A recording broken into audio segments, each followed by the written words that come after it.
Davlat rahbarining qarori bilan yakka tartibdagi tadbirkorlar hamda o'zini o'zi band qilgan shaxslar uchun yangi huquqiy tartib o'rnatildi. Bu o'z navbatida yashirin iqtisodiyotni bartaraf etibgina qolmay, soliq solish bazasini kengaytirish barobarida jismoniy shaxslar uchun qonuniy faoliyatning jozibadorligini ham oshiradi.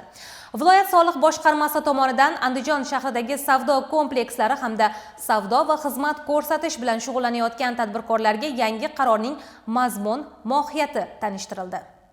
Prezident qaroriga ko'ra 2026 yil 1-yanvardan boshlab yakka tartibdagi tadbirkorlar uchun qat'iy belgilangan miqdorda jismoniy shaxslardan olinadigan daromad solig'ini to'lash tartibi bekor qilinadi. Soliq davrida o'zini o'zi band qilgan shaxslar tovarlar va xizmatlarni realizatsiya qilishdan olgan daromadlarning 100 million so'mgacha bo'lgan qismiga aylamadan olinadigan soliq joriy etilmoqda. O'zbekiston Respublikasi Prezidentining 2025 yil 12 avgustdagi yakka tartibdagi tadbirkorlar va o'zini o'zi band qilgan shaxslar uchun qulay shart-sharoitlar yaratish chora-tadbirlari to'g'risidagi 247-sonli qarori qabul qilindi.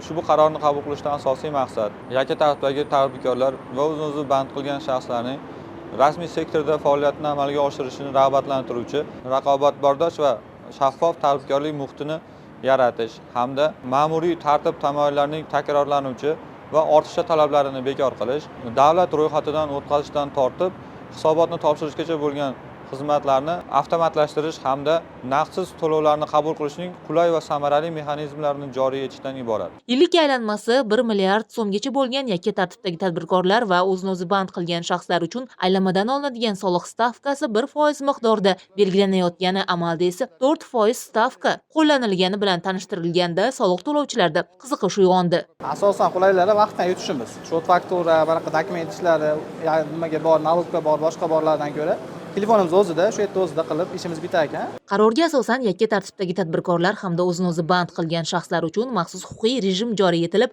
uning doirasida raqamli platformalar orqali masofaviy biometriya vositasi yordamida identifikatsiya qilish va mobil telefon raqamiga SMS xabar yuborish kabi qulayliklar ham bor. Bu orqali yakka tartibdagi tadbirkorlar hamda o'zini o'zi band qilgan shaxslarni davlat ro'yxatidan o'tkazish imkoniyati yaratiladi. Bunday tadbirkorlar uchun raqamli platformalarda elektron hamyon ochish mumkinligi ovoragarchiliklarga hojat qoldirmaydi. Mazkur elektron hamyon tadbirkorlar faoliyatida daromadlarni qabul qilish, xodimlar va davlat organlari bilan hisob-kitoblarni hamda soliq va boshqa majburiy to'lovlarni amalga oshirish uchun mo'ljallangan bankda ochilgan hisob varag'iga tenglashtiriladi, dedi soliqchilar. Xodimlar kelib bizga Paynet ilovasi haqida tushunchalar berishdi.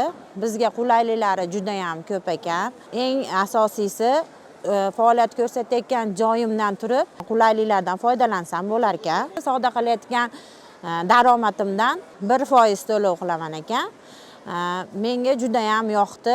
Ro'yxatdan o'tdim, QR kodlarini o'zlari bizga taklif qilib berib ketishdi. Mazkur tadbir davomida tadbirkorlarga soliq qonunchiligidagi ko'plab yangiliklar, ularning qonuniy huquq va manfaatlarini himoya qilish mexanizmlari, shuningdek, soliq hisobotlarini elektron shaklda topshirish, onlayn xizmatlardan foydalanish tartibi yuzasidan ham ma'lumotlar berildi. Uchrashuvda raqamli platformalar, soliq qo'mitasining elektron xizmatlari, mobil ilovalardan foydalanish bo'yicha amaliy bilimlar oshirildi. Ulardan samarali foydalanish tadbirkorlar faoliyatini yengillashtirishi alohida urg'ulandi. Tadbirkorlar yana boshqa o'zlarini qiziqtirgan savollarga ham javob olishdi.